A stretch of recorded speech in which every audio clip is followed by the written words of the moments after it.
I want to thank you all for coming today. I'm Carrie Brandon, and I'm the managing editor and the designer of Lexington LifeTimes, creative arts journal. The idea of the journal was first planted in 2017. It was a Bright Ideas grant that was submitted by Mimi Ahrens, and it was funded by the Friends of the Lexington Council on Aging. The goal was to create a publication to showcase the creative work of seniors aged 60 and older who live or work in Lexington. The result was Lexington LifeTimes, a twice-annual publication, mostly available online, with a small number of copies available in print. This afternoon, you will hear from, it looks like 13 of our writers. They'll be reading their own work that appeared in the first two issues, Winter and Summer 2018. The artwork on the screen that was featured as you came in was also from those issues. Following the reading, there'll be a question and answer period. The Winter 2019 issue has just gone to press. Updated guidelines for the Summer 2019 issue have been posted on our website. And the deadline is March 22nd for the summer. We're always looking for new voices, so I want to encourage anyone who's thought about submitting work to please do so. Actually, there will be guidelines that are on the table at the end of the program. You could also find them on the website. There are little cards that have the website address on it, friendsofthecoa.org. So now I want to begin the program. I want to invite Brenda Pruzak to come to the mic. The order of the presenters and their bios are on the handout that hopefully you picked up when you came in. With the exception of Ben Sewell, who I don't see here. So, thank you.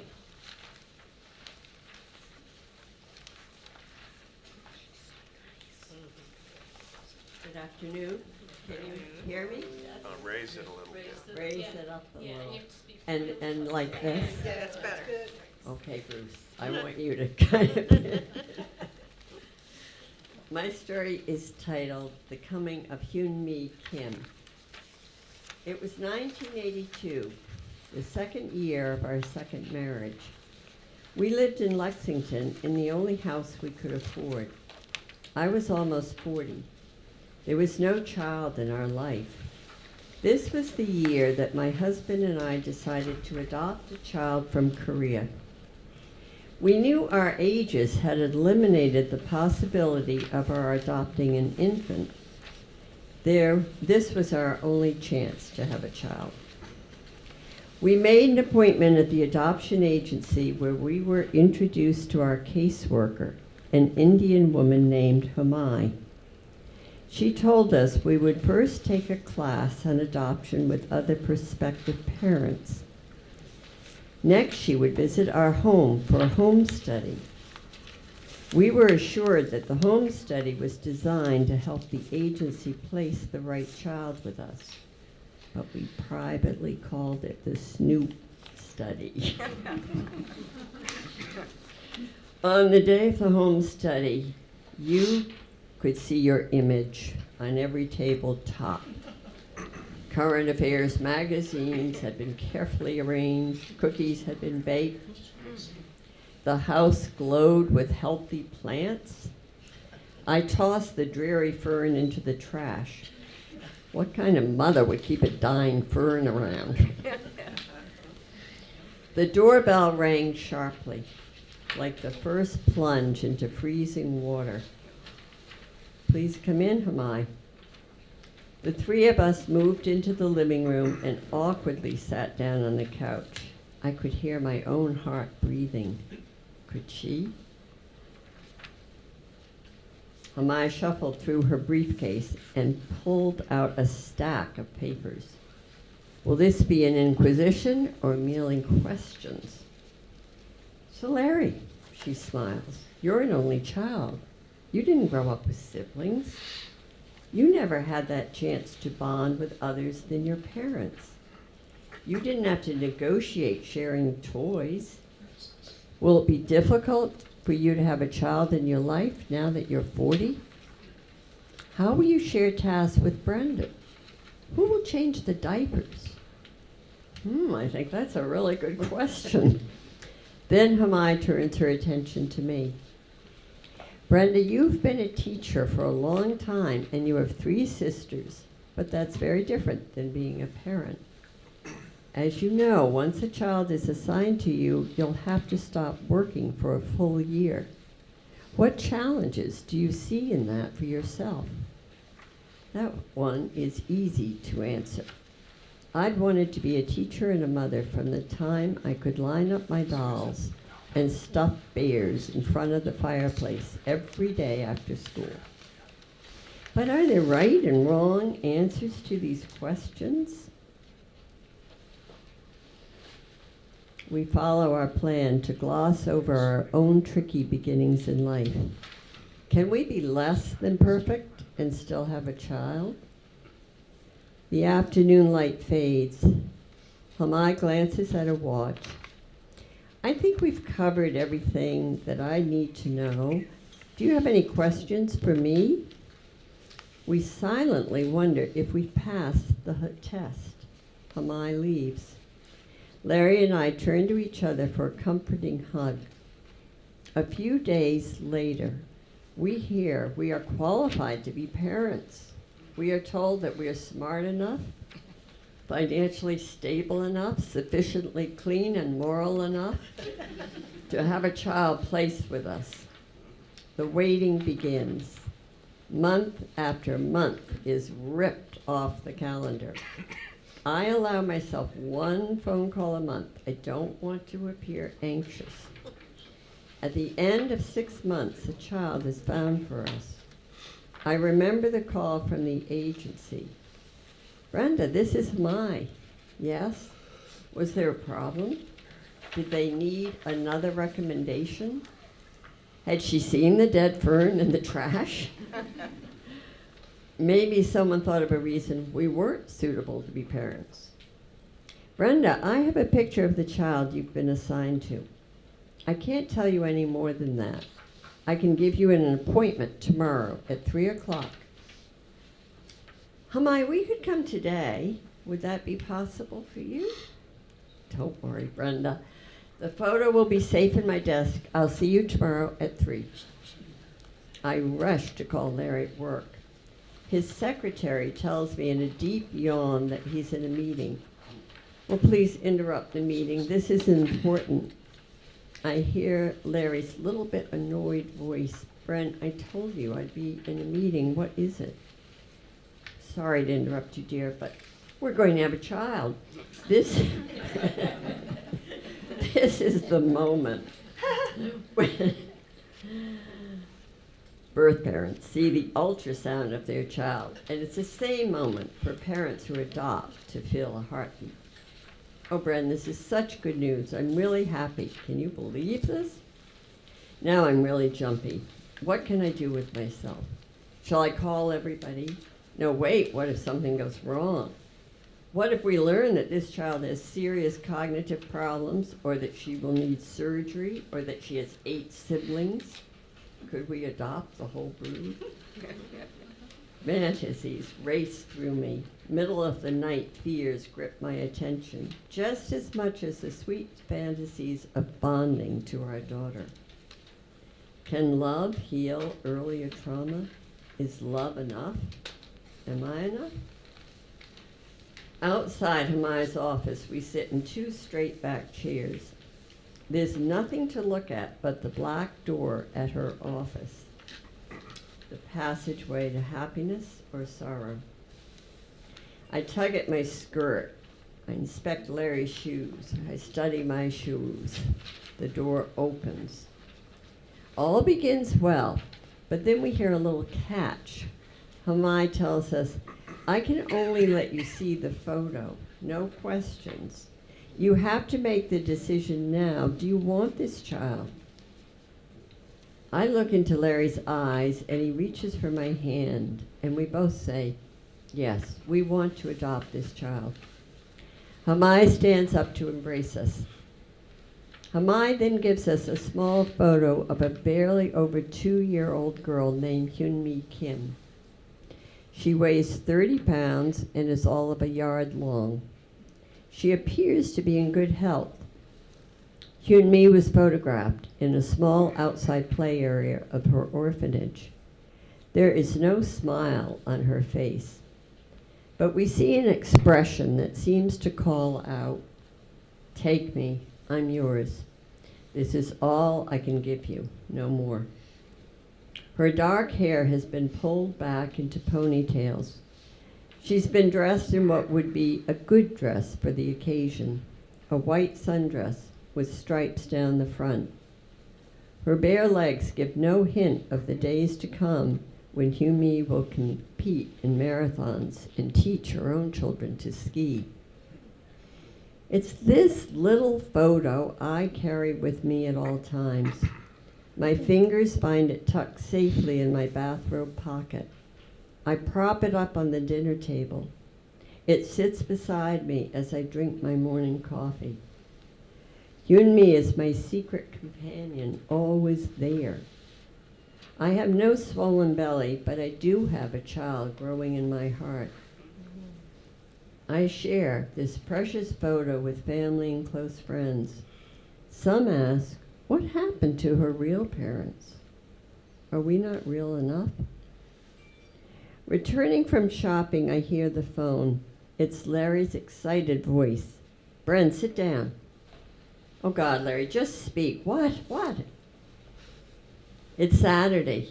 Hyun-mi is going to arrive on Korean Airlines at Kennedy Airport on Saturday, February 18th, 1984.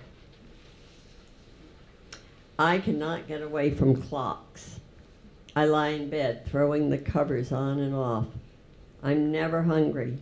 Whatever I wore yesterday is on my back today. Our kitchen shelves are stacked high with odd Korean packages. Magically, I think I will understand the Korean instructions. Hyun-mi's room has my studied attention. Years of teaching small children has developed my knowledge of children's literature. There are oversized books with no words, tiny books that invite little fingers to explore. Some books pop up with surprise monkeys. Some books have tapes to sing her lullabies at night. Many more books and toys are hidden in the attic. I don't want to overwhelm a child who's had nothing to call her own. We'll make chocolate pudding pictures on the kitchen floor for her dad to see when he comes home. I think of learning Korean, of teaching her music. Our plan is to fly to New York the day before she comes. We'll use the apartment in Greenwich Village our friends have lent us. Friday is a total blur. We traipse through Central Park, our eyes searching for families with children. We return late to the apartment, where I plan to have an exquisite soak in bubbles before we go out for a last romantic couples-only dinner.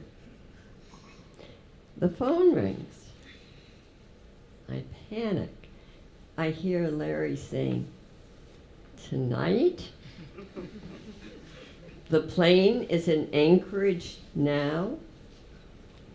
She's in Alaska. We learned someone from the adoption agency forgot to figure in the international dateline.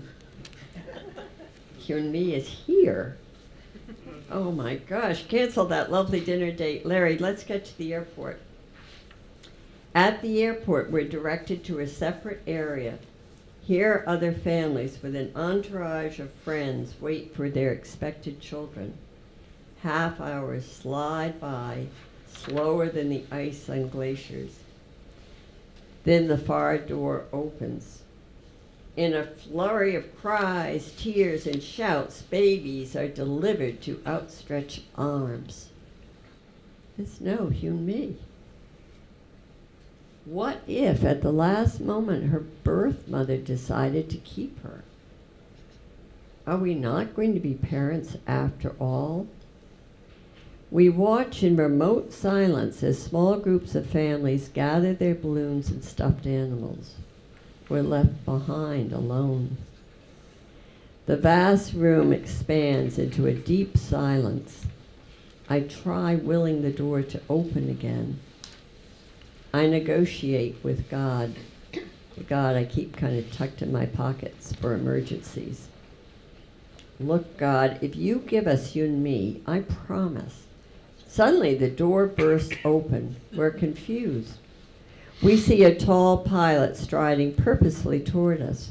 The Korean stewardesses in their high heels strain to keep up with him. They're all beaming smiles at us. Then I see, tucked in the pilot's arms, a tiny little head poking out. I can only see matted black hair.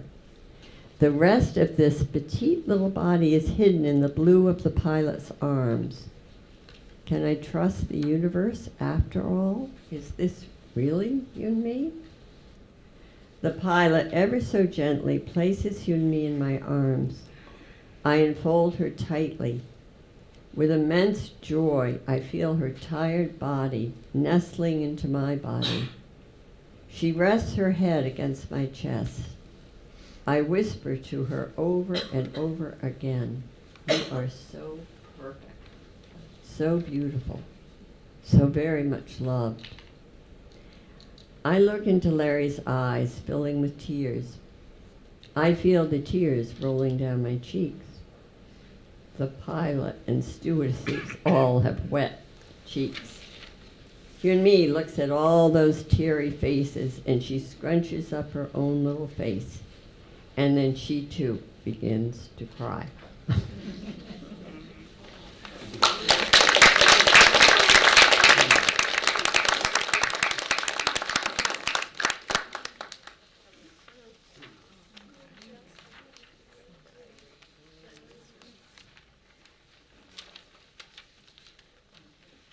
To Pippin. Oh, heir to the denizen of Abyssinian desert crevices, and to the watchkeeper in the shadows of grain-filled urns, I stared into your half-blinking, slitted yellow orb, looking for something I could only hope to see. What can I know of you? We shared the same space, air, warmth, pillow, but your world and mine could not both be held in one vessel. I knew only that your attention calmed me, restored me, and allowed me to approach the threshold of ineffable wonder.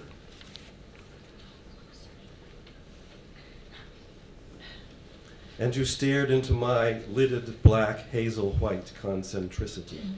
Were you looking for something, or were you merely waiting, each moment passing unobserved, unjudged?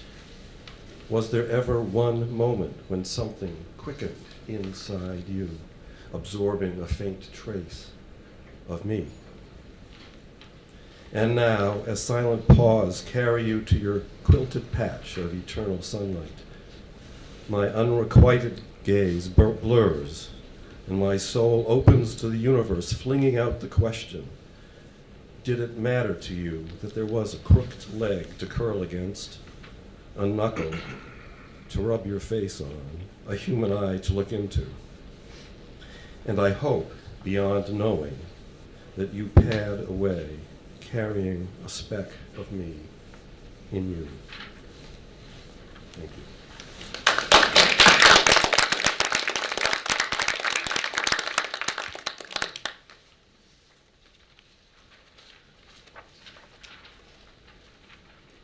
Hi. My name is Pamela Moriarty, and I'm an immigrant from Ireland.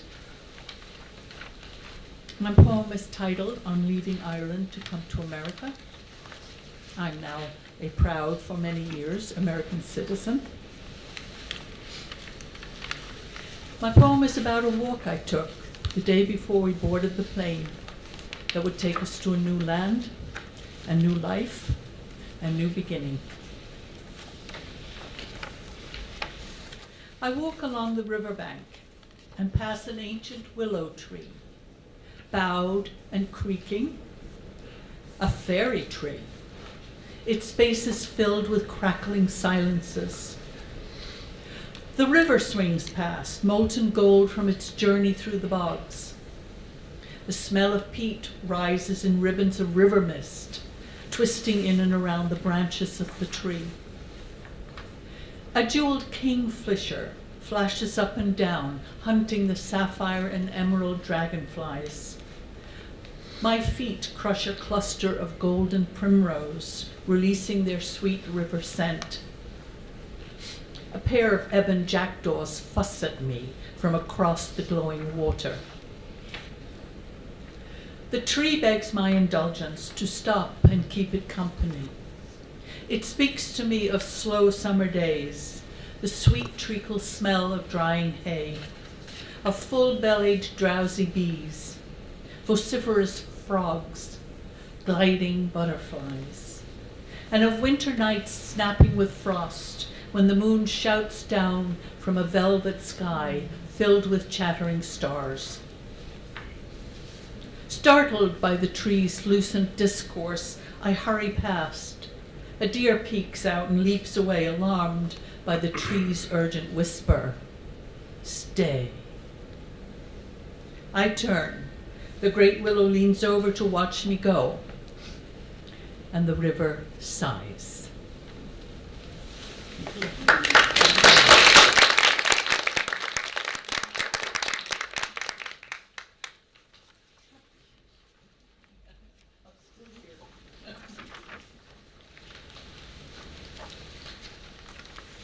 I'm Mario Grignetti.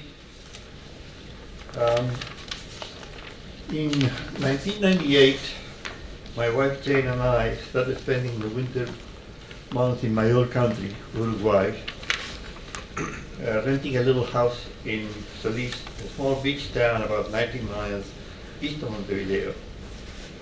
During our long stays, we wrote chronicles for our friends and family in the States. This is one of them, dated Friday, January 8, 1999. Hard to believe it's 20 years old. Today I received a visitation from the past. My friend Pedro Sterenci, whom I hadn't seen since 1954, came a-calling with his wife of 40 years, Colette. This is the story. Academic study in Uruguay was like an obstacle course. You attend classes, edit your notes, study your books, but the only thing that really matters is to pass the exam at the end of the year. A written part, a practical part, you have to perform a lab experiment or diagnose a problem or something. And finally, the dreaded orals, in which you are left alone for 45 minutes in front of 3 professors who grade you with questions and ask to develop a subject of study. I even now feel the butterflies in my stomach. The only way to prepare for this ordeal is to hitch up with what in the 50s we called a collective. A group of students pooling their resources and study and cram together for weeks at a time. Individual strengths are shared, work is divided, Socratic dialogue becomes a survival tool, you work your tail off, and in retrospect you have a wonderful, close, bonding time. You make friends for life. That was what Pedro Sterenci and I became between 1949 and 1954. Pedro is the son of Hungarians. Even now he speaks Spanish with peculiar Magyar accent. Stresses first syllables. Difícil, difficult, difícil. I'm exaggerating, of course. His mother was a very vivacious lady of aristocratic origins and was coached by a very talented amateur actress.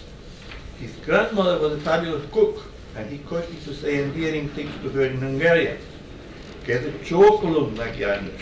Kiss your hand, grandmother, so that she would make us tursztyszok or palacsinta, which are for lunch, a kind of turnover.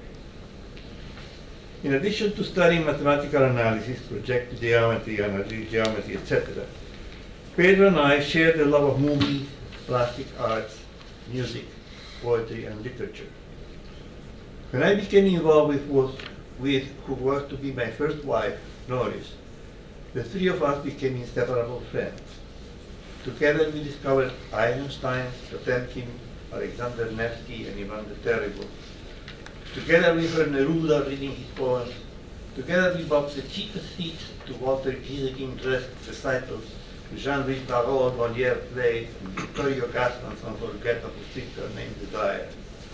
And then I got really sick with TB and was out of commission for months. But Pedro stuck around.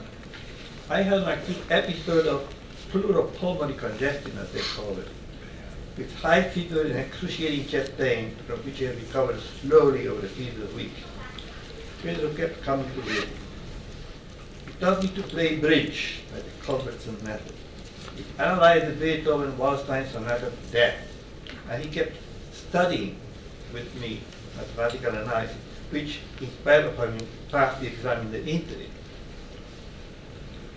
One Sunday, my Uncle Silvio, the real father figure in my life, came to visit while Pedro was with me.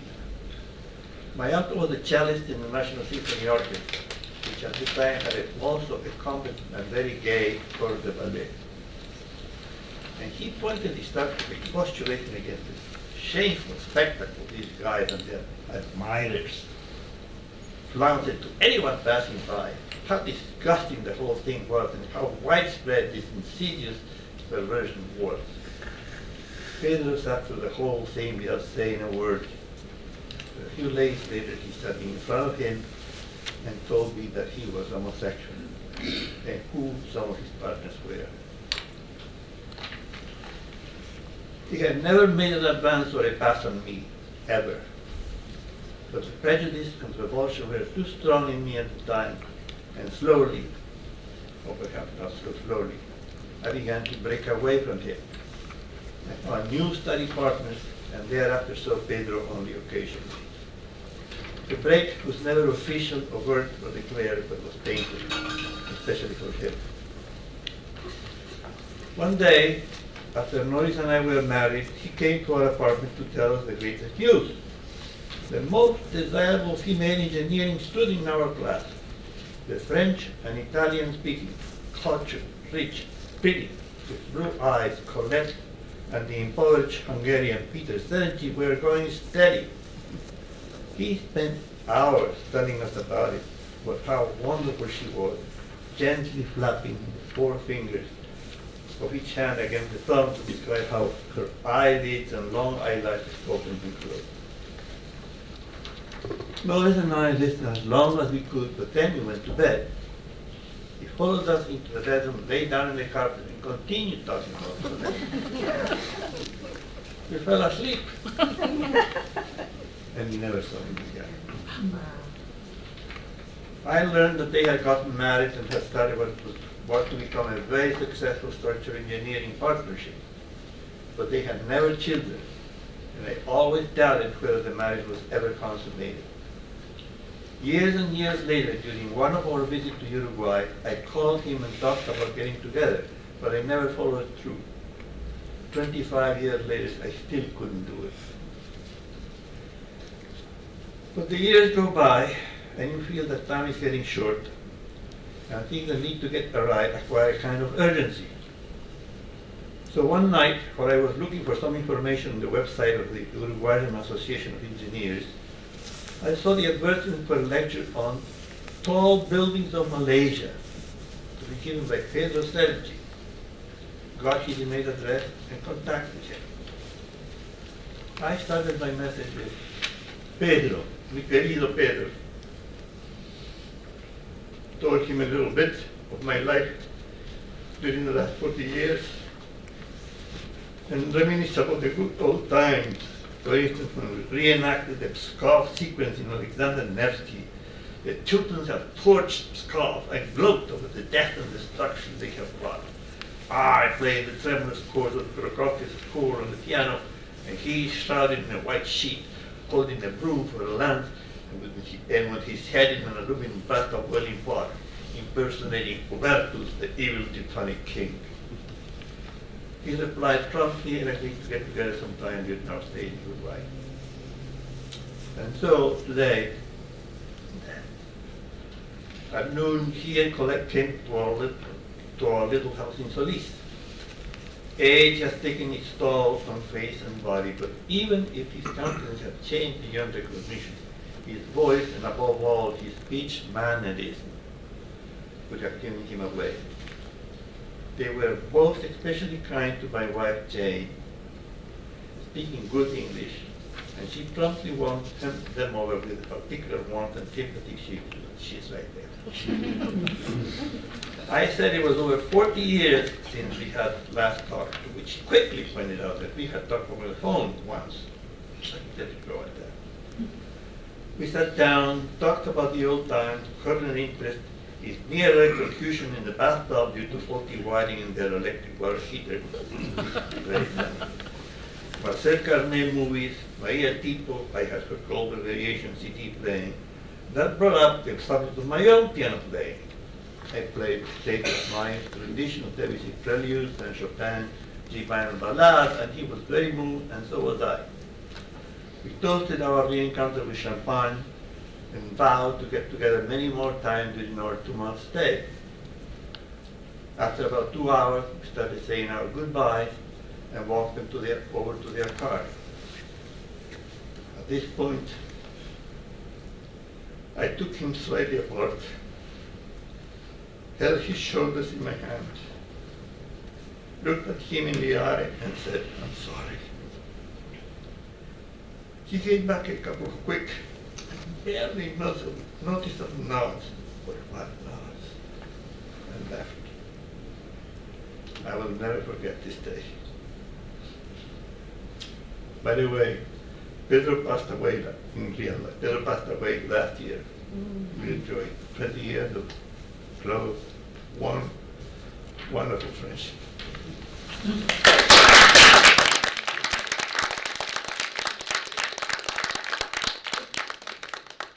Let me just remind all of the readers to speak right into the mic, okay?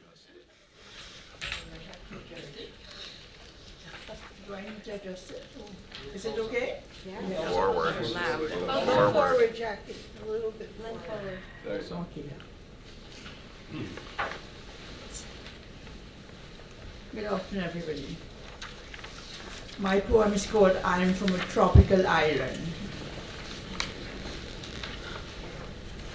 I am from a tropical paradise, a mere speck in the Caribbean Sea, 10 degrees north of the equator. A boat ride away on the Orinoco gets you to Venezuela. On the horizon is Mother Africa. Our rulers were first Spain, then England.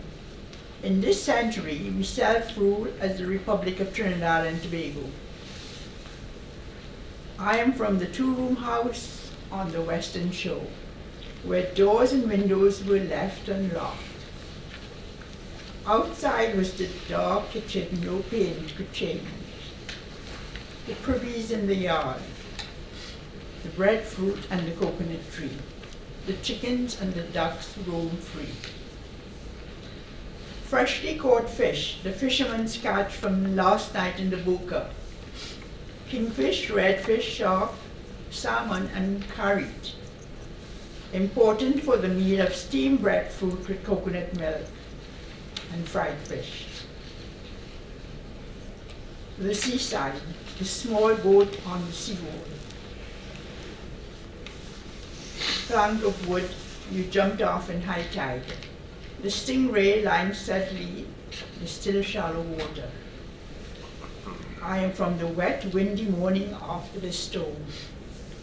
Walking the beach, shells, broken bottles, starfish, jellyfish, all washed ashore.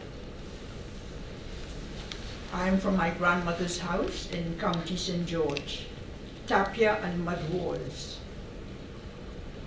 Wooden frame windows, floors and doors. Outdoor kitchen of wood, a fireside, an iron coal pot for cooking. In cast iron and enamel pots and pans. Healthy country eating.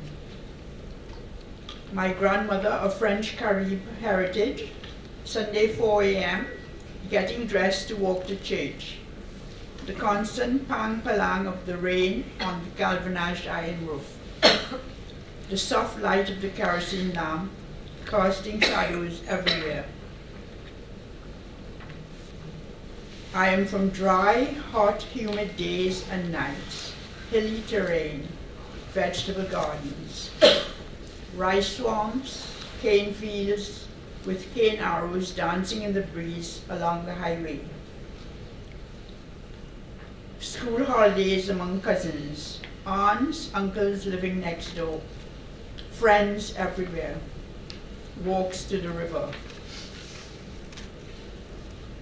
I am from freedom, fun, and family. Long walks with cousins, country roads, cocoa and coffee estates, picnics under the fruit trees, mangoes, cashews, sapodillas, cherries, a belly full of happiness. I am from a tropical island.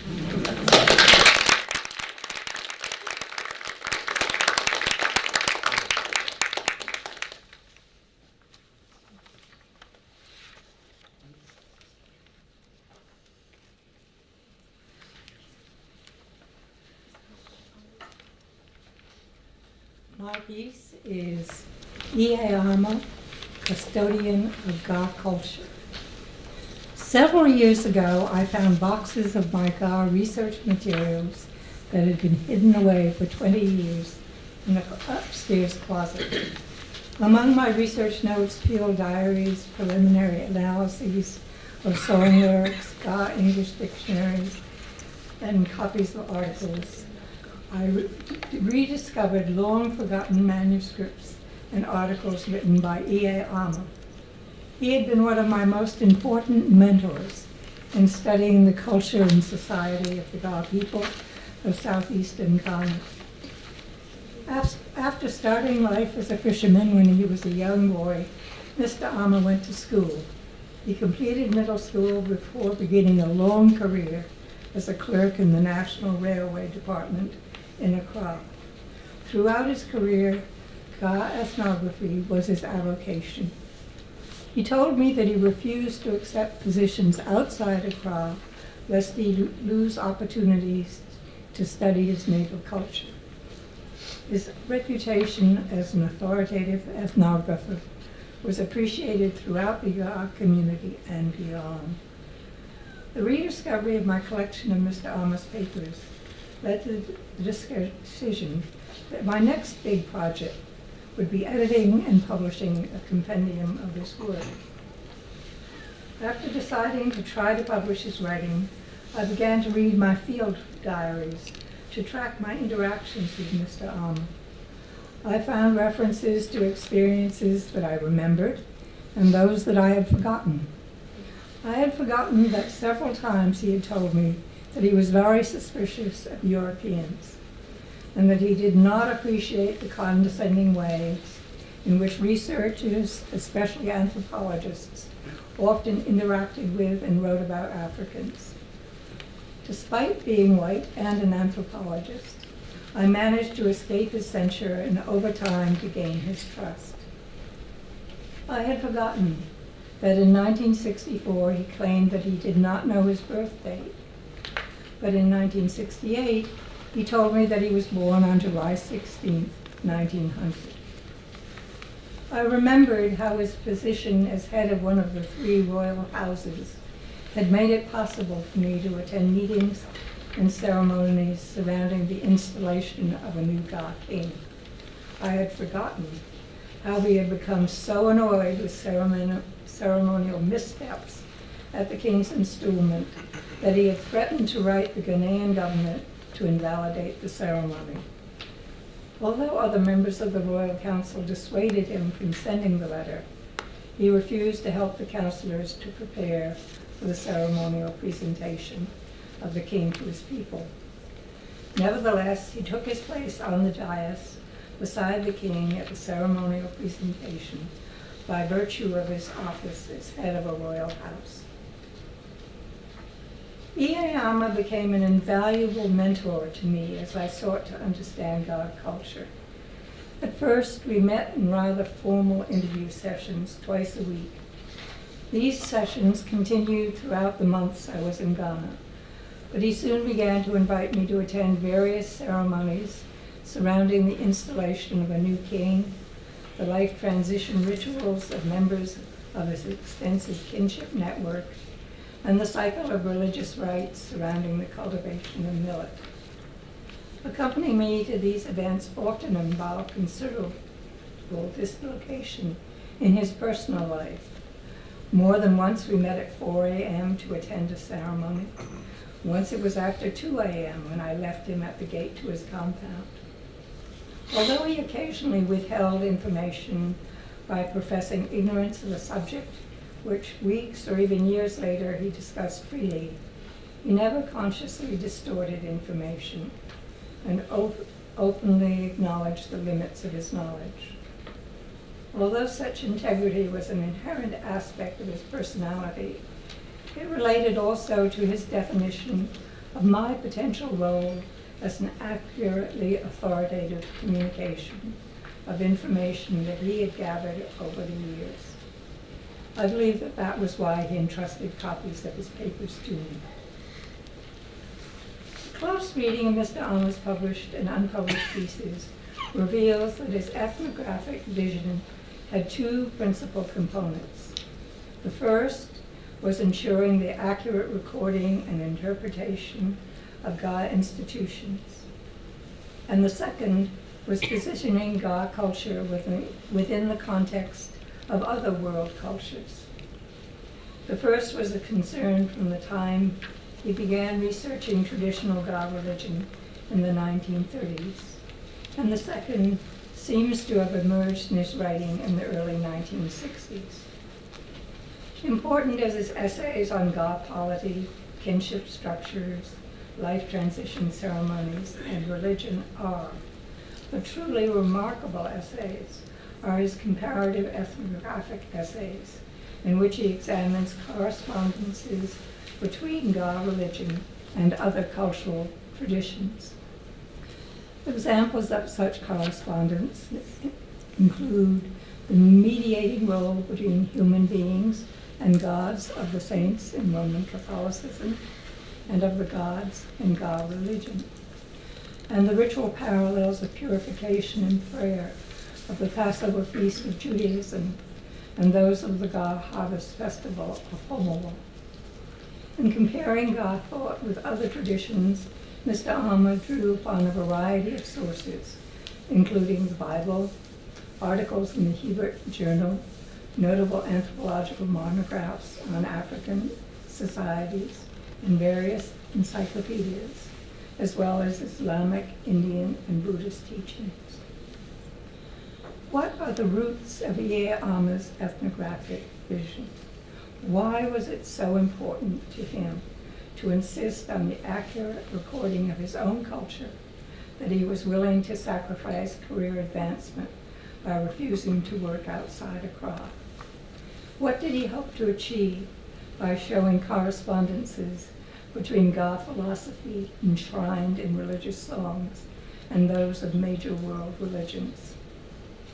Although I can only conjecture about the roots of his ethnographic vision, I think his pride in his cultural heritage, his awareness that Ga culture was less studied and less well known than other Ghanaian cultures, and his wish to demonstrate the sophistication of African thought contributed to his years of research, reflection, and writing.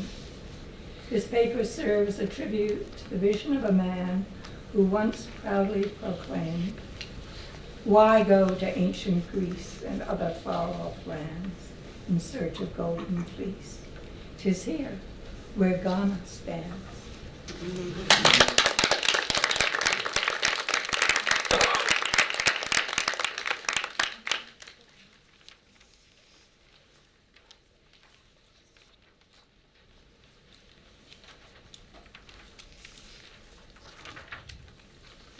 Hello.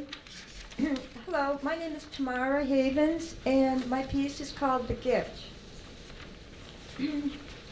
I want to give you a little bit of background before I read you my poem. I'm an immigrant from Egypt. I came in the early 50s when I was about 9. My parents, however, were of Russian descent, and they fled the Russian Revolution in the 1930s. There were a lot of Russian people, like a small Russian colony in Egypt that lived there, and a lot of Europeans helped the Russians escape from Stalin and move to Egypt.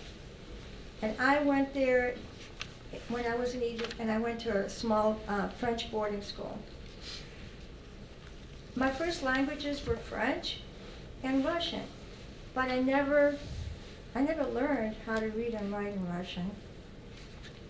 And I secretly always longed to know how to do that.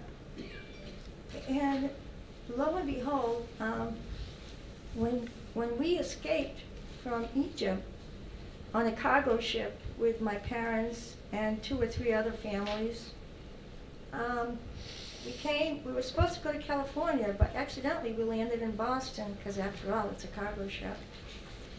And we were all alone. But my grandfather and grandmother came about 5-7 years later. And my grandfather, and this is the story, this is the poem of my grandfather and I.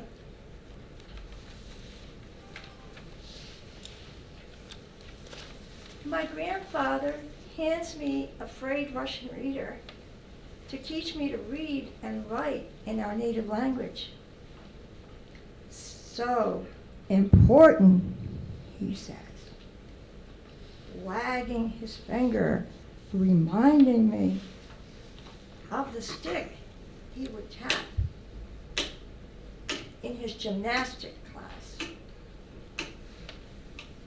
in Egypt. We practiced pronouncing sounds of the alphabet, similar and not similar to English. He stretches his mouth like a rubber band. He slides his tongue forward and back at the roof of his mouth. I repeat the sounds, my voice wavering, frowning. He helps me again.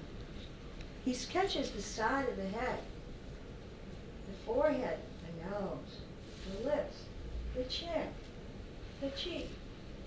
And he points to the changes in the tongue, to the teeth, every time you move a sound. He lays out paper,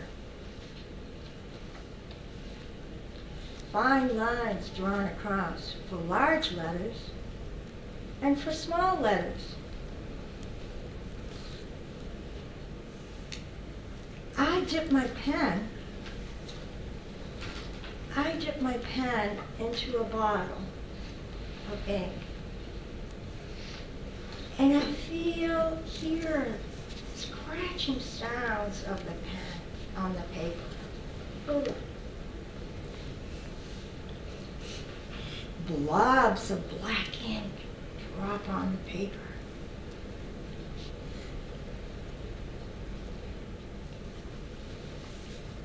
Black ink drip and they blob on the paper.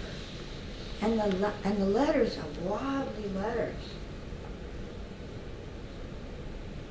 My grandfather, peering down, dropping his eyeglasses onto his nose, peers through his wide glasses, perched on his nose and tilts his head.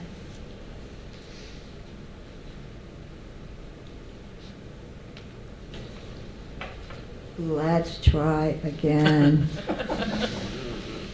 he says, and shows me how to turn the pen, to twist it, not to let the ink spill again,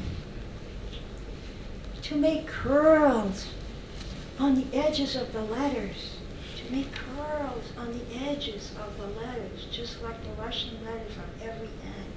It has a little curl. Just as if he was painting the petals of his flowers on his canvas. He helps me connect each letter together, but I can't do it. So he takes his hand and puts it on mine, and we travel together from letter to letter.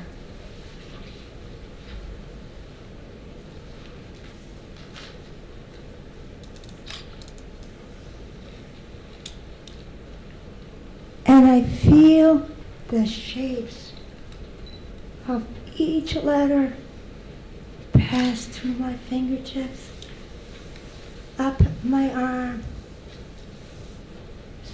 slowly into memory. Thank you.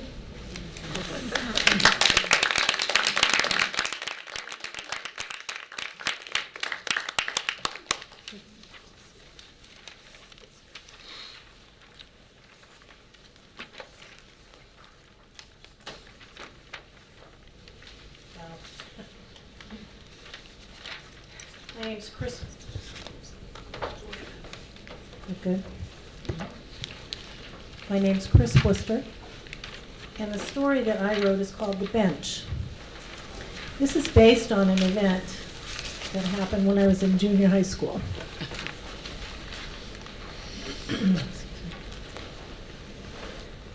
Jonathan and I take turns sipping cool water as the other holds down the hard silver handle of the bubbler. When it's my turn, I stand on the second step carved into the cement fountain for small children because I am still shorter than 5 feet. As water trickles from my chin, I giggle and look toward Jonathan's grin. Laughing, he stands tall beside me. He's handsome in the sunshine with his tight brown curls. We're not allowed to spend time together after school, but this playground empties by late afternoon. We feel safe. I've ridden only 6 blocks on Beacon Street from Holly Road to Dorset and through the back dirt driveway into the Angel School playground. He's ridden all the way from West Newton to Waban to be with me. I love him for that. The green wooden benches edging their way around the baseball diamond draw us to them. It's that or the cold metal of the monkey bars. Pointing to my corduroy skirt with a bow and extended arm, Jonathan chooses the bench. Even if you weren't wearing the skirt, I'd rather sit beside you. We settle in with just a bit of space between us. Quiet at first, we're startled when my bike topples behind us. We laugh as he slides off the bench to ride the bike. His parents forbid any out-of-school activities. They've explained they trust their son to do the right thing and assume he'll leave that white girl from Waban where she belongs. My mother, a Baltimore banker's daughter with a law degree and a conscience, likes Jonathan. His father is a judge and his mother a professional woman.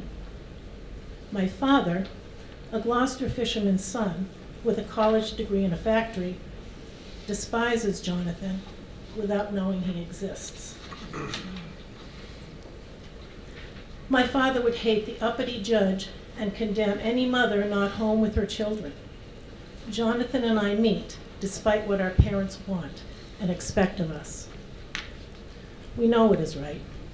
After all, it's 1965. Jonathan and I hold sweaty teen hands.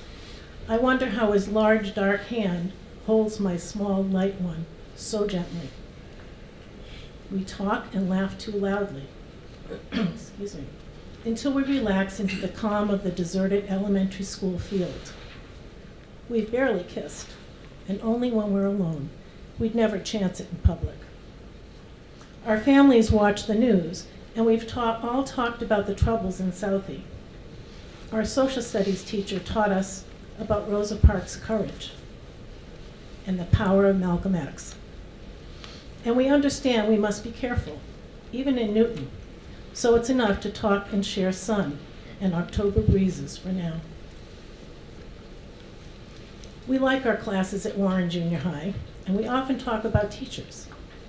Mr. Van earns our loudest laughter as we joke about his behavior.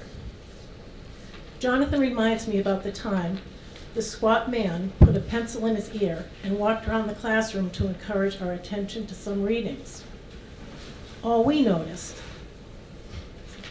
was the blunt end of the yellow pencil going in, and Mr. Van examining the eraser when he slid it out. Few social studies facts held our interest compared to that. We chat about Mr. St. Pierre, and Jonathan jumps off our bench to imitate St. Pierre's strut and mimes the man's delicate pull of his handkerchief, freeing it from the suit jacket pocket. With his book of Shakespeare in one hand and hanky in the other, St. Pierre minces in front of his desk. We watch and we listen. At any moment, he might stop and demand an answer after reciting a line to us. This above all, to thine own self be true. Jonathan's miming is flawless as he softly pats the imaginary handkerchief across his lips, then commands, stand, face the class, Miss Kristen, speak. We giggle. Jonathan sits down beside me, then shifts a half turn so he's facing me. My hand on his knee assures him I prefer it that way. Within minutes, he removes my hand. His face stills. He drops my other hand from his as I lean into him. Puzzled, I tilt my chin upward. His body, now facing forward, barely moving. He whispers, see the guys on the bikes across the field? There, near the back of the gym. Move to the end of the bench, now. I shiver at Jonathan's cold command, and out of surprise, obey. My throat too small as I swallow, I slide, then sit forward as Jonathan pushes back against the hard green slats. With back straight, shoulders up, and chest out, he looks bigger. I feel smaller. As the group of boys approaches, I see my oldest brother, Freddie, among them. I relax and turn to reassure Jonathan, everything's fine. He doesn't answer me. With a side slide of tires, each boy stops at the fountain in a spray of dirt and pebbles. After a gulp from our bubbler, they pretend to ignore us. Then, one by one, they circle their bikes around our bench. I don't understand what's wrong, but I feel cornered. Words tiptoe up my throat. In a mix of anger and glee, my brother's face threatens. I've learned to remain calm despite a pull inside my chest. Smiling to charm, I look up and say, hey, what are you guys doing here? Is there a game? Freddie's friend Hank catches the handlebars and steadies the bike for Freddie to get off. He approaches and grabs my arms, then yanks me off the bench into his body. His eyes never let go of Jonathan's eyes. What are you doing with him? Startled by the force of his words, I feel my knees lock. His growl continues. Dad's gonna kill you. I flinch with each word thrown and know to stand still until the ugliness leaves him. When he turns to grin at his friends, I wrench my wrists free of his clawing grip. What the hell does that mean? Leave us alone, Freddie, we're just talking. Without word or warning, he slaps my face. My cheek burns red, then I notice Jonathan's paled knuckles gripping the edge of our bench. I rub my cheek, but hold my tears, so he'll know I'm okay. Jonathan doesn't move. I search Freddie's eyes before shoving fists at his chest and yelling as anger replaces my fear. Are you crazy? Mom's gonna kill you for hitting me. There's nothing wrong here except what you and your buddies are doing. Next. Freddie spits words toward Jonathan's expressionless face. He's the wrong color. I'm going home and Dad's coming back. Better take your bike and move. Dad hates people like him. You're gonna get it this time. I stare into his wild, angry eyes and wonder from where they come. I know he doesn't want to hurt me. He's showing off. He's learned I won't back down.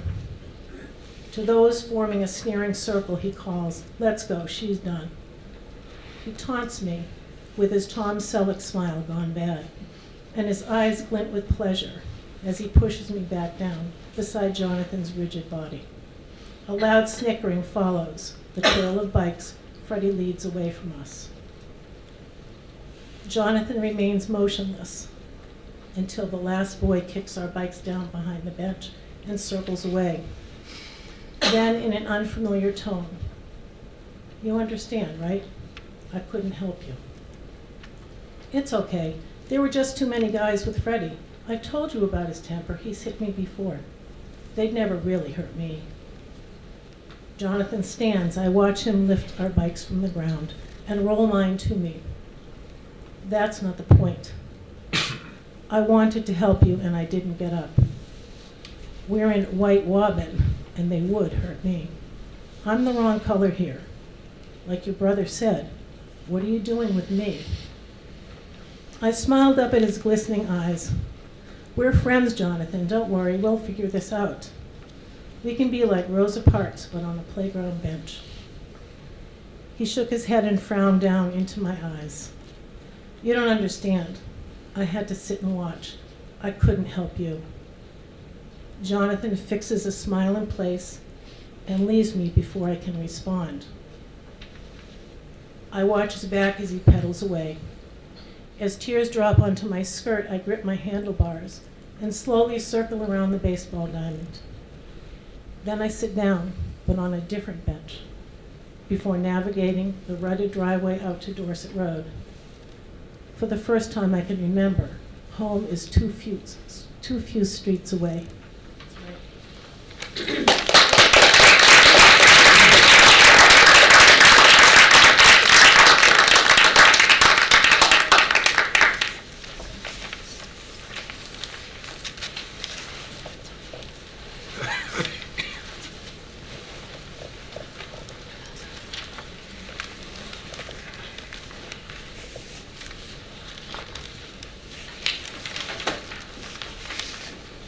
My name is Robert Eisenberg, and I'm also known as Robert when I perform. That name was given to me by a man named Brother Blue, who was one of the greatest storytellers I ever met. All of my stories are true, every word. And this one is even more particularly true. Also, on December 13th, I'll be performing here with my book and signing it. And I will be Robert on December 13th. This is called The Politics of Food.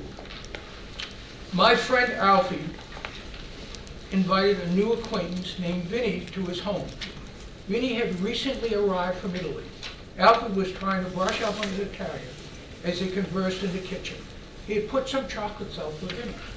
Alfie noticed that Vinny was devouring almost all of the chocolates. Finally, Alfie said, "Do you know that too much chocolate isn't good for you?" Vinny replied, "My grandfather lived to 107. Was that because he ate a lot of chocolates?" asked Alfie. "No," said Vinny. "It was for minding his own business." Like I said, only true stories. When Governor Dukakis ran for president in the 80s, for some reason, he advised that we should all be growing Belgium endive in our backyards and munching on it. Remember that? Yeah. Yes. Rather than junk food. I believe this cost him as many votes as the tank vote. People don't want to be told what to eat and what not to eat. Part of Bill Clinton's charm and access to the average voter is that we all know his taste in food was as disgusting as ours. Look, who would you rather have a beer with? Did for W. Remember that one? Recently, the press revealed some of President Trump's food favorites. This could be the #1 reason Trump hates the media. After all, who among us wants the world to know that we had KFC for lunch? It was also reported that the president had lunch with Chris Christie. The president was explaining to the governor that although he could order just about anything, he favored the White House's version of meatloaf. This no doubt endeared the president to millions of Hillary's deplorables. The press, who also reported that the president loved steak, well done, with lots of ketchup, I presume Heinz. Governor Christie's response was, "It doesn't matter to me, as long as it's food." Steak with Heinz ketchup could change John Kerry's mind regarding President Trump. Since Secretary Kerry, for better or worse, is married to none other than Teresa Heinz, inheritor of the Heinz name and a lot of that ketchup and fortune. We've all seen that waiter's look in a so-called fancy restaurant when we have the nerve to ask for tartar sauce for our chili and bass that was just brushed with a hint of lemon. It could be worse. We could have asked for mayo, or heaven forbid, ketchup. It may not please the waiter, but if you're a politician, it's a vote getter. How much did the issue of food have to do with Hillary's demise? In my opinion, lots. I'm sure that if Hillary had asked for Kraft Thousand Island instead of French vinaigrette on her kale salad, she'd be president today. Like I said, it's all true. As a matter of fact, had Hillary cried out to the waiter, "Hold the kale and bring on the iceberg," we would be talking a landslide. Somehow we knew when she did indulge in junk food, it was with a great deal of guilt. Guilt is not something President Clinton or President Trump ever experienced. Certainly not over food. The 107-year-old man had it right. Mind your own business, especially when it comes to food. I'm sure that before I read this article, most of us had soaked up the countless reasons why the presidency was won. Now we can all be thankful for this simple and totally correct explanation, and totally true. It's all about the food, but remember, keep it simple, stupid.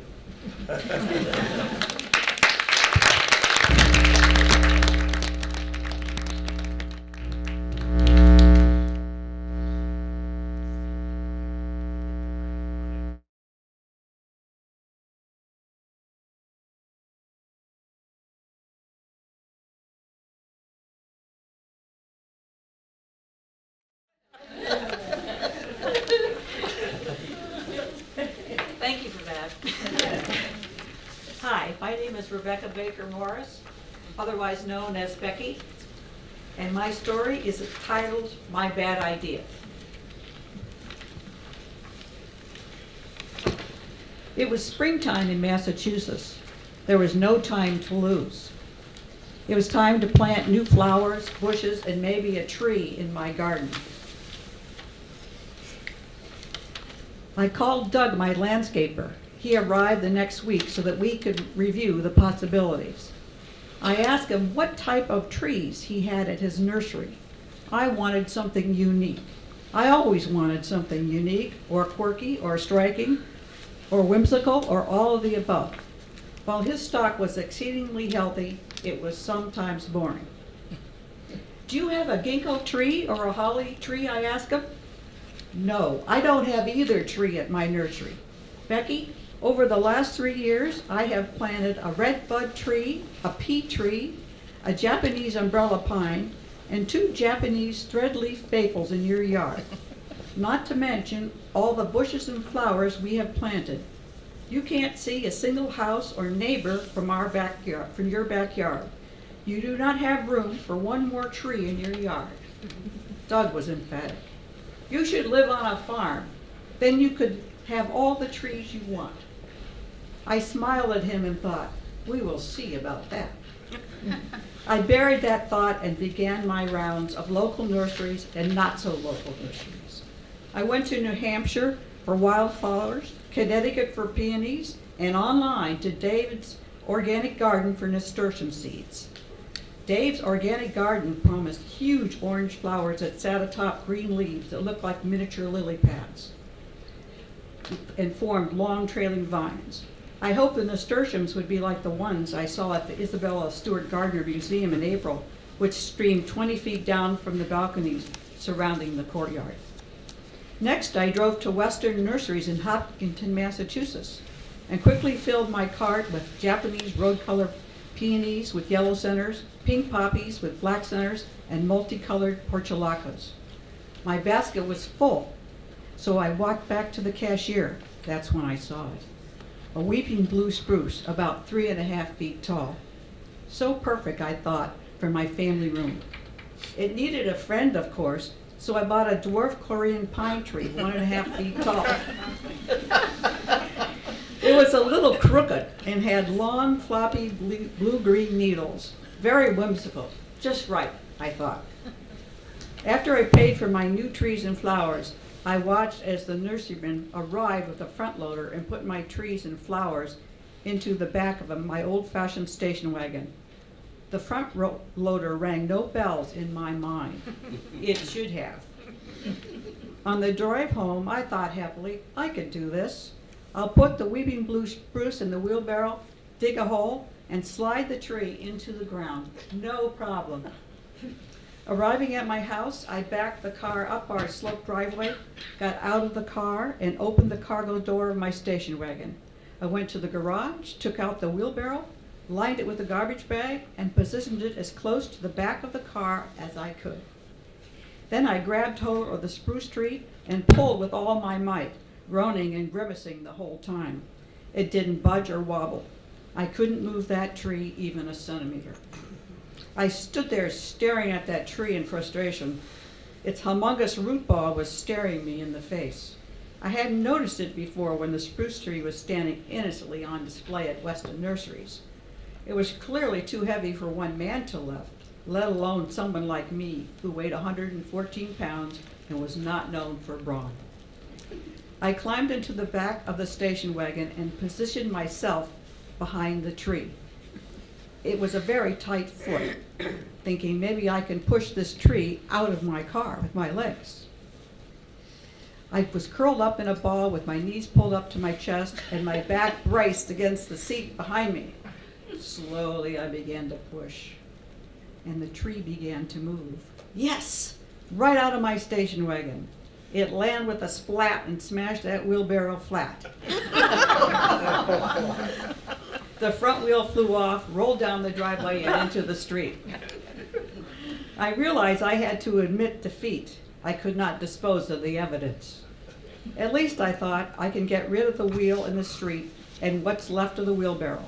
I grabbed hold of the garbage bag underneath the tree and pulled it a few inches away from the newly pancaked wheelbarrow. I left the weeping spruce tree stranded in the middle of my driveway, but put the wheelbarrow in the trash and made a call to my landscaper. Doug, I need your help. I bought a tree, but it's too heavy for me to plant. But Becky, you didn't buy the tree from me. I know, I replied.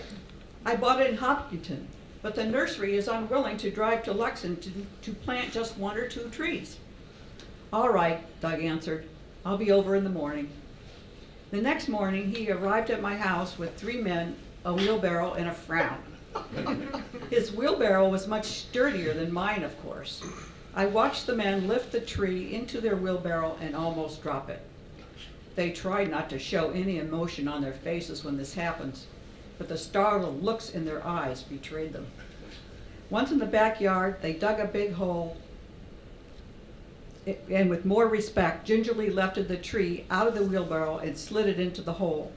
Next, they planted a little dwarf Korean pine a few feet to the side and in front of the weeping blue spruce. They stood back and admired their work. We all thought the trees looked just fine. Doug was still frowning, though. Next time, call me before you buy a tree. I have weeping bruises too, you know, he said, looking me directly in the eyes. If I don't have it, I can always order a tree for you. Not to worry, I replied. At least his attitude about no more trees for me had shifted. Thanks for your help. 6 years later, my son moved the dwarf Korean pine tree to his house because it was getting too big for my garden. It is now 15 years later, and the tree is now 20 feet tall. Not a dwarf at all. As for me, it's spring again, and I'm at Weston Nurseries searching for more unusual specimens. Is that a black bamboo tree I see? Yes, it is. I put it in my cart. Thank you.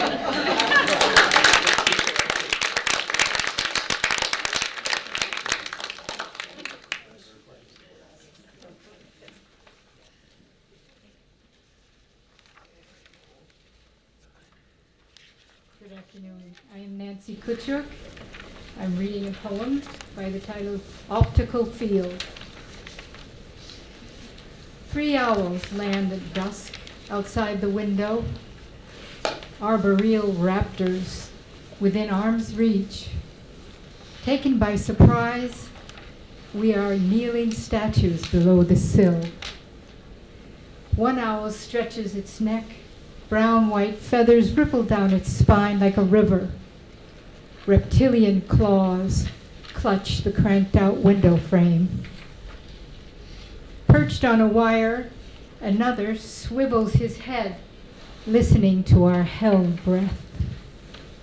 Flat disc face, yolk yellow beak, he radars vision. Cooing sounds rattle the air. From high above, in cavities of ancient conifers, they wing their noiseless dive to drink the wind. Stone walls hide the chipmunks scurry. A parliament of owls flits and preens blind to our august captivity. Transfixed in the gloaming, we are weighted with folded limbs. Hello.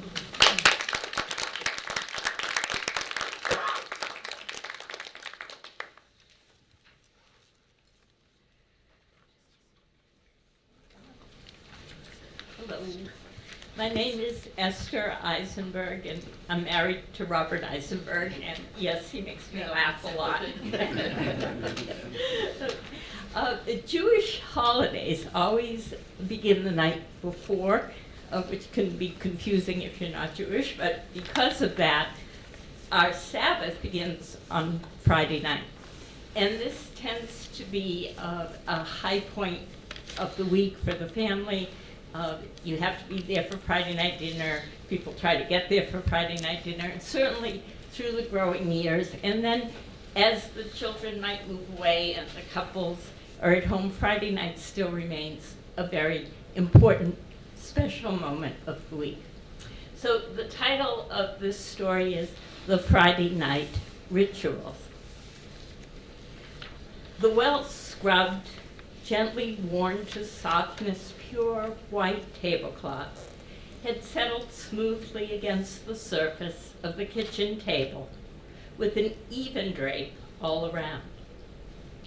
In the center of the table on the cloth rested a plate on which lay a plump oval of braided bread, the challah.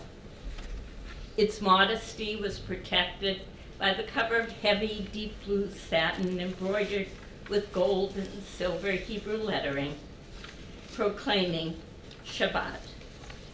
It was meant to be shared by those who gathered together to literally and figuratively break bread. To the side was a crystal glass with a gold-trimmed edge, awaiting the wine and the Kiddush blessing by the man of the house. In front were 2 cherished, delicately embossed silver candlesticks, which had traveled from Warsaw over 100 years earlier. They had passed from maternal loving hands to maternal loving hands through 3 generations. Probably the 4th generation would never be interested, but Maybe a granddaughter would care enough to lay claim to them. For now they were here, holding the simple candles, which when kindled would begin the time of separation from the priorities of the week, the time of slowing down and noticing. She gazed out the window, watching for the setting of the sun through the dark forms and the surrounding trees' winter branches, and checked the time also so as not to miss the specific moment of transition at 6:10 p.m. Eastern Standard Time. The kitchen towel covered her head, and she reached for the box of matches. Precisely 6:10, she fussed nervously with the match, but managed to start the flame before the clock changed to 6:11. She tried to still the shaking of her hands and could not help noticing the brown spots and wrinkles on their skin that she still expected to be clear and smooth. Yet now, the candle's light shone steadily. She reached out into the air surrounding them, making large circles toward her heart.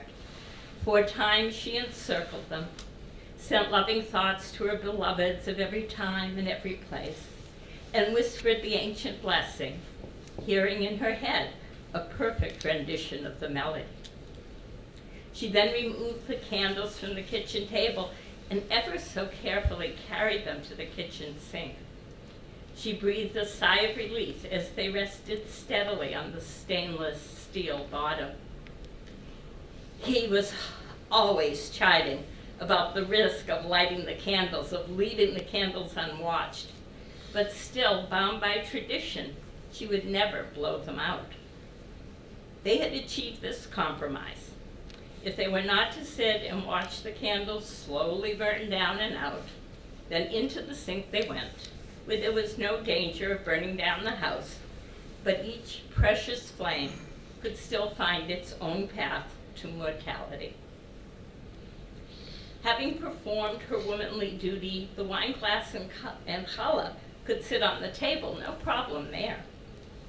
Kitchen towel removed, fingers having been run through her hair to fluff it out, she moved down the stairs through the basement, where she picked up the car keys and pushed a button to open the garage door. They had named their new Subaru Goldie. At the time, it was one of the few things the whole family agreed upon. Goldie was spacious and dependable, with room for 5 and their luggage, and all-wheel drive to take on winter challenges.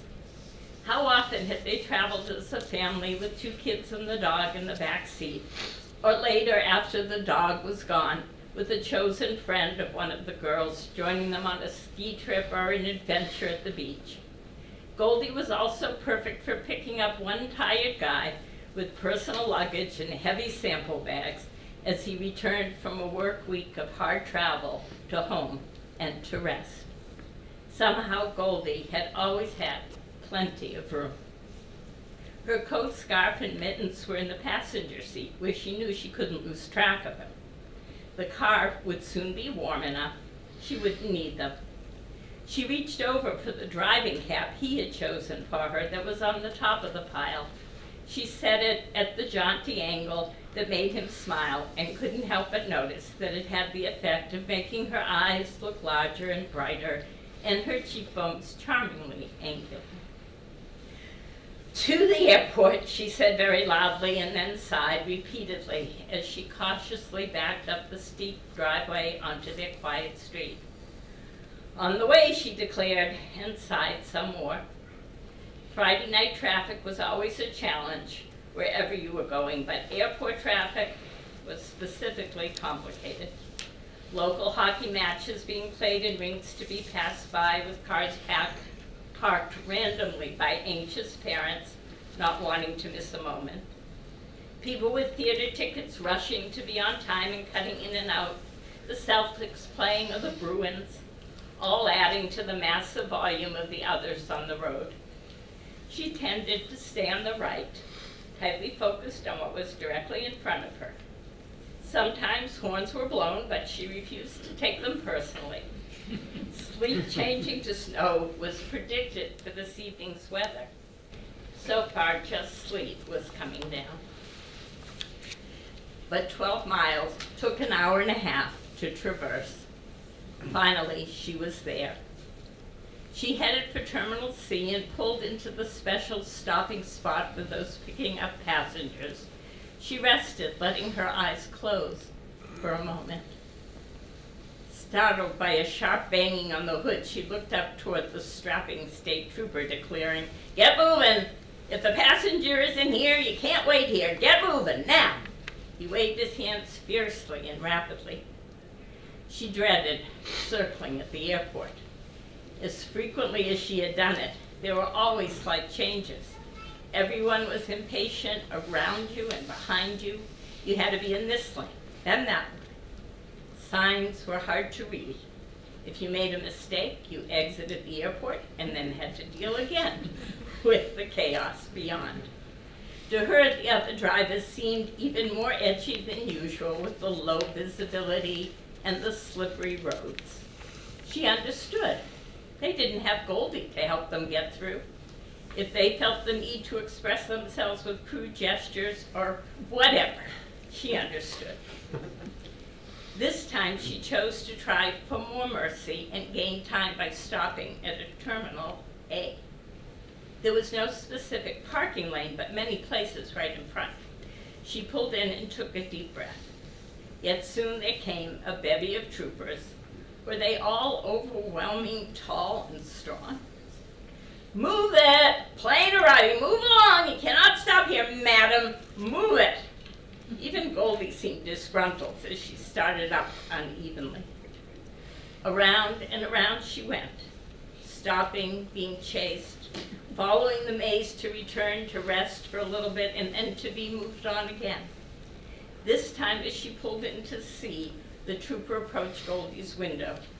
Almost kindly, he said, "No more planes coming in tonight, lady. It's time to go home." Surprised, she looked at her watch. It had somehow become 11:30 p.m.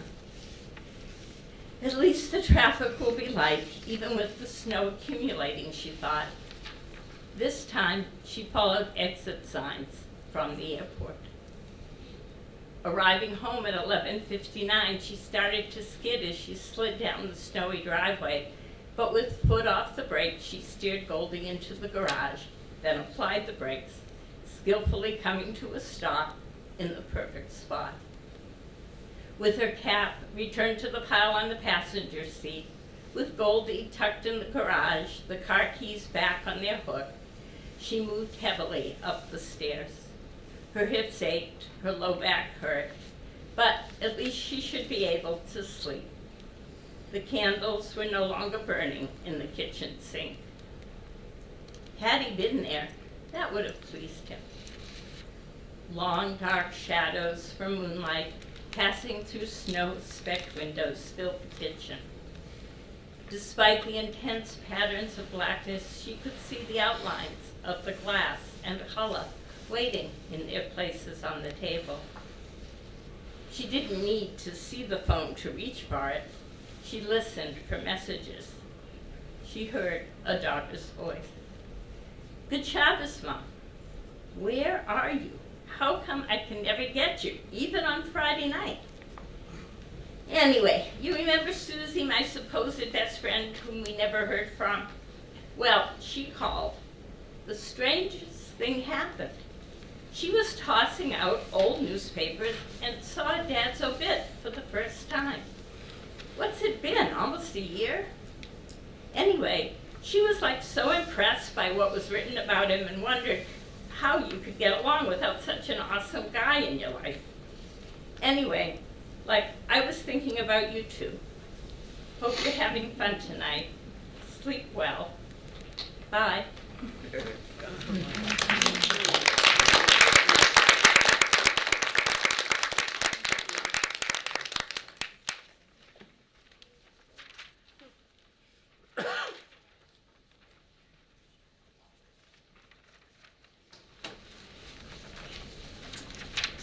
My name is Irene Hannigan.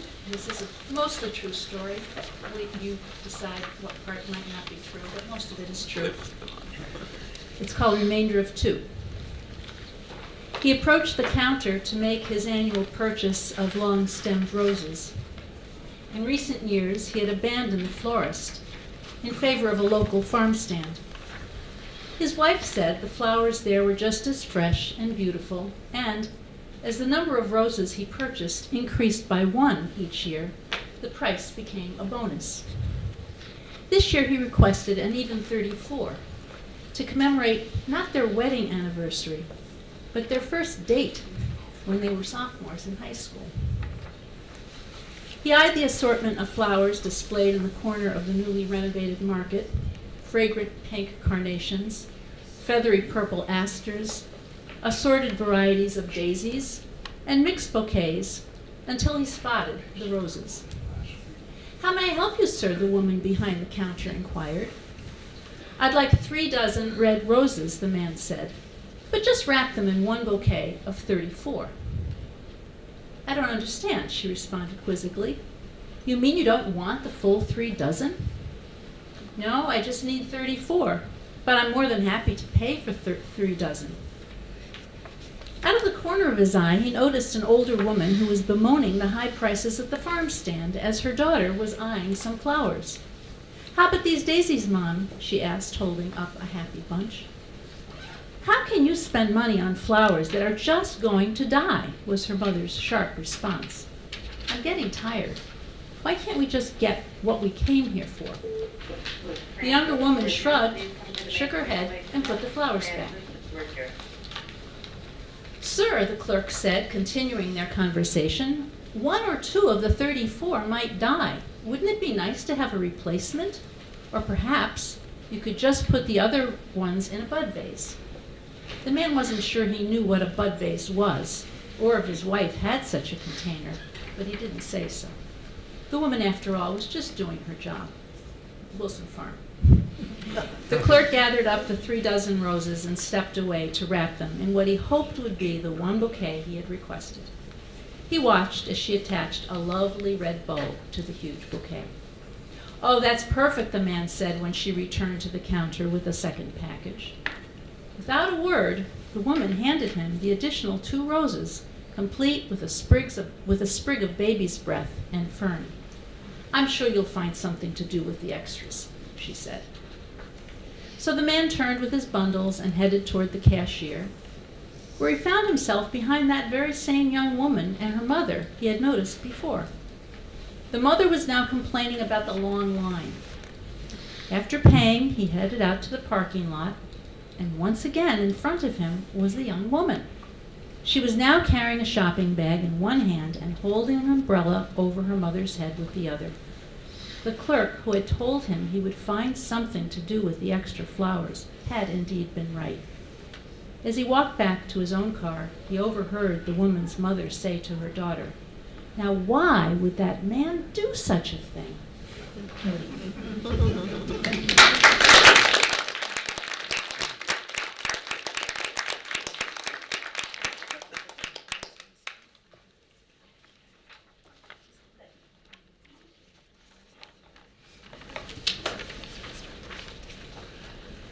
Hello, I'm Joel Berman, and I've been a merchant in the town for 55 years, and I've lived here for nearly that long as well.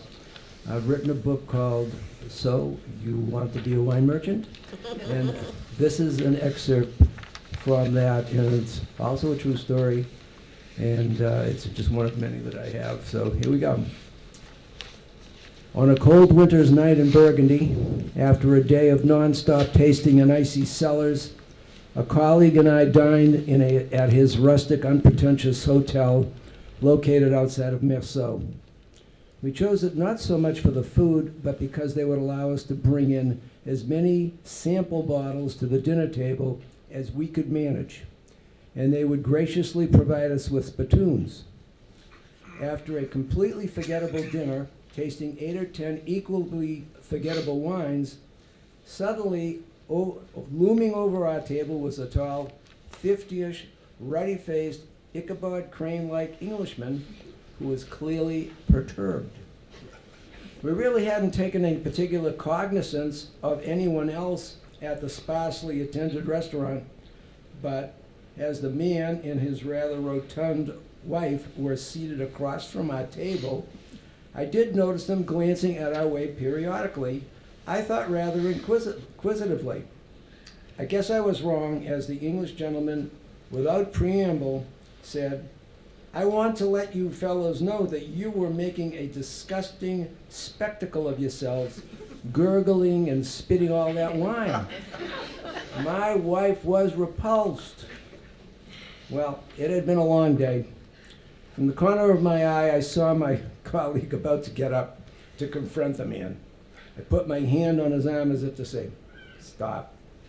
Having not quite yet lost my sense of humor, I turned to the man and said, "Sir, we are very sorry if we offended you or your wife, but we are wine merchants.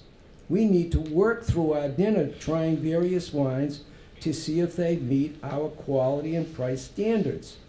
The restaurant knows this and accommodates us. But look, on our table, we have all these bottles that we can't possibly finish. Please allow me to present you with a few to take home so as to make amends." The man's face lit up as he turned to his wife and said, "Oh, Millie, these nice gentlemen are wine merchants. One of them's from America. They were so kind to offer us some wine to take home." Well, she squealed appreciatively, and we gave them 3 or 4 bottles that were of no particular interest to us. They left beaming. Me, I just wiped the sweat from my brow and just another day at the office.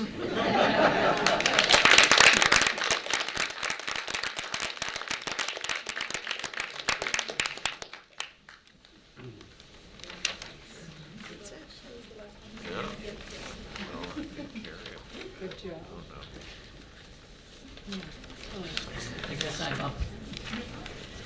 So, I've already introduced myself. My name is Pamela Moriarty. I'm part of the editorial board of this wonderful magazine. At this point in the program, we'd like to invite you to ask questions of our talented writers and perhaps of our hardworking managing editor, Carrie Brandon over there, and other members of the editorial board. So ask away. And I even have one of these things. If anybody has a question, I'll be glad to. No? No questions? What do I do now, Carrie? Thank everybody for coming. Sorry? Just thank everybody for coming. So you know that the submission guidelines are over on the table there. Carrie did mention that at the beginning. If any of you are interested in submitting a work or know somebody who might be interested, Lexington is full of the most incredibly talented people, I have to tell you. So we've noticed. We've really got some fine writers here, as you've heard, and some great artwork, which was flashed up there for a while. Is Joanne here? Joanne, did she stay? No. Okay, she's a neighbor of mine who's also got some artwork. But in any event, I'll stop talking. We have no questions. Good. We need to turn this on. It says off. Thank you all so very much.